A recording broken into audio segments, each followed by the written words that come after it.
వాళ్ళందరికీ కూడా ప్రత్యేకించి ధన్యవాదాలు తెలుపుతున్నా. Thank you sir. జై హింద్. కనెక్షన్ బాబు. ఒక ధన్యవాదాలు. నువ్వు బాగా మీటింగ్ కండక్ట్ చేస్తావు నాకు తెలుసు. కూర్చోండి. నువ్వు మీటింగ్ అయితే బాగా చేస్తావు, ఉపన్యాసాలు అవసరం లేదు. మీరు కూర్చొని చెప్తాను.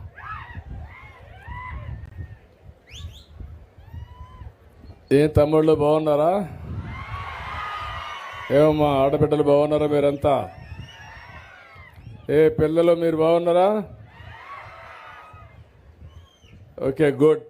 ఈరోజు మీ అందరిని చూడడం పుచ్చక్కాయల మడ. సాంబశివారెడ్డి గారు అయితే పార్టీ పెట్టినప్పటి నుంచి పనిచేస్తున్నాడు, ఒక సీనియర్ నాయకుడు.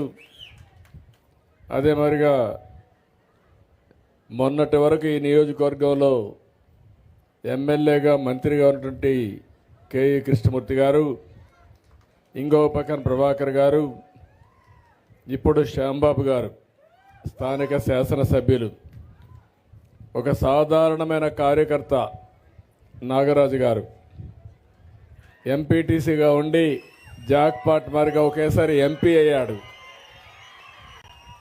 తెలుగుదేశం పార్టీలు ఎప్పుడు కూడా పేదవాళ్ళని రాజకీయంగా పైకి తీసుకురావడం, తద్వారా మీ అందరిలో కూడా ఒక స్ఫూర్తి వస్తుంది, ఒక ఆలోచన వస్తుంది.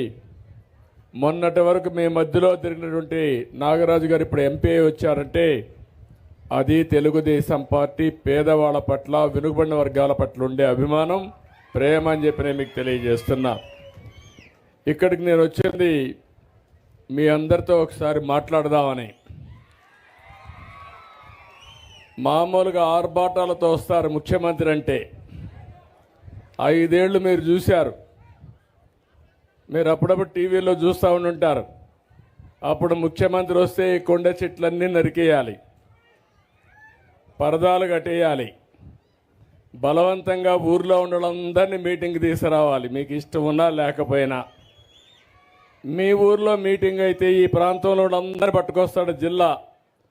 అవసరమైతే మొత్తం ఒక 6-7 జిల్లాల్లో మనుషులు తీసుకొచ్చే పరిస్థితి. కడాన ఏం చేస్తారంటే ఏమీ జరగదు, కానీ మిమ్మల్ని ఇబ్బంది పెట్టి నరక యాతన మీరు అనుభవించారు 5 సంవత్సరాలు.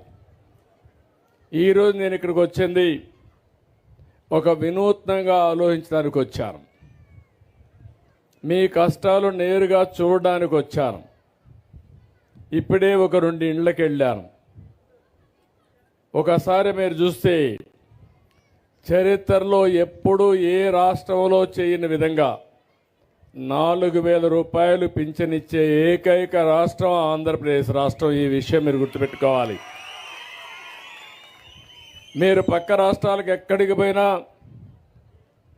అన్ని రాష్ట్రాల్లో 2,000, 1,000 రూపాయలు అట్లిచ్చే పరిస్థితిలో ఉన్నారు.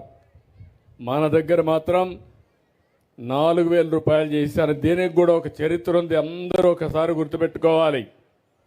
మొట్టమొదటిసారిగా మన ప్రియతమ నాయకుడు నందమూరి తారక రామారావు గారు 30 రూపాయలతో ప్రారంభించారు 85, 86లో. నేను వస్తానే దాన్ని 75 రూపాయలు చేశాను 96, 97లో. మళ్ళీ 2014కి వస్తే అది 200 ఉండేది.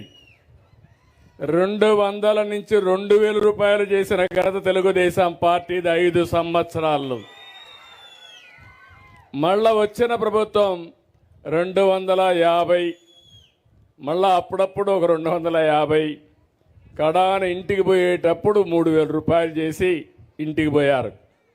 నేను వస్తానే ఒకే మాట హామీ ఇచ్చాను మీకు, మీ అందరికీ 3,000, 4,000 చేస్తాను, వికలాంగులది 3,000, 6,000 రూపాయలు చేస్తాను.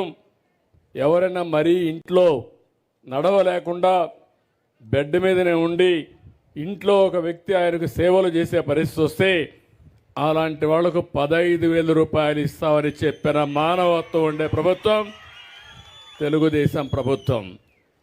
చాలామంది అన్నారు ఇవి వస్తాయా అని.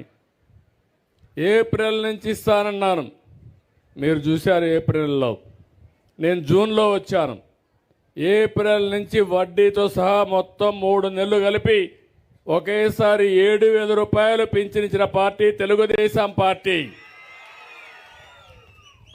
అక్కడి నుంచి నెలవారీగా ఇస్తూ వస్తున్నాం.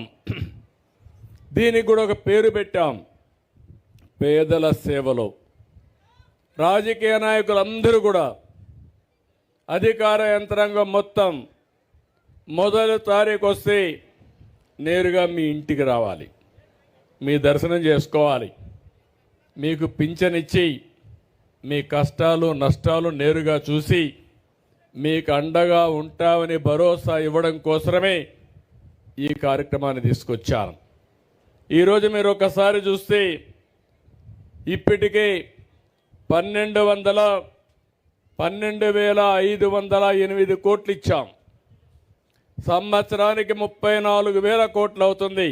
పర్వాలేదు, ఎంతైనా సరే ఈ పేదవాళ్ళ ముఖంలో సంతోషం చూడడం, చిరునవ్వు చూడడం నా యొక్క లక్ష్యం.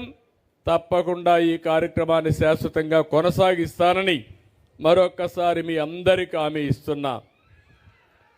ఇంకో పక్క మీరు ఒక్కసారి ఆలోచించుకోవాల్సింది, ఈరోజు ఈ సమస్యలే కాకుండా ఈరోజు రాష్ట్రంలో అనేక సమస్యలు ఉన్నాయి. నేను 100 రోజుల్లో ఇప్పటికే మీరు చూశారు చాలా కార్యక్రమాలు చేశాం. ఉద్యోగస్తులకైతే ఒకప్పుడు ఇక్కడే ఉన్నారు మా ఉద్యోగస్తులంతా. ఏమయ్యా నెలవారీగా జీతాలు వస్తున్నాయా లేదా అని అడుగుతున్నా మిమ్మల్ని. ఒకప్పుడు నెలవారీగా వచ్చేటి అని అడుగుతున్నా. రిటైర్ అయిన వాళ్ళకి పింఛన్లు వచ్చాయని అడుగుతున్నా. ఈరోజు ఎవ్వరు అడిగే పని లేదు. ఏ విధంగా అయితే పేదవాళ్లకు పింఛన్లు టంచనగా ఇస్తున్నామో ఉద్యోగస్తుల జీతాలు కూడా మొదటి తారీఖు ఇచ్చిన ఘనత తెలుగుదేశం ప్రభుత్వాన్ని, కూటమి ప్రభుత్వాన్ని అని చెప్పి నేను మీకు తెలియజేస్తున్నా. అయితే నేను ఎప్పుడు కూడా కష్టాలు నష్టాలు మీతో పంచుకోవాలి. నా ఆలోచన ఒకటే, ప్రతి ఒక్క కుటుంబానికి అండగా ఉండాలనేది నా కోరిక. మీ జీవితాల్లో వెలుగు తీసుకురావాలనేది నా సంకల్పం. అందుకే మొన్న ఎన్నికల్లో చూశాను. నా జీవితంలో ఎప్పుడు కూడా అలాంటి ఎన్నికలు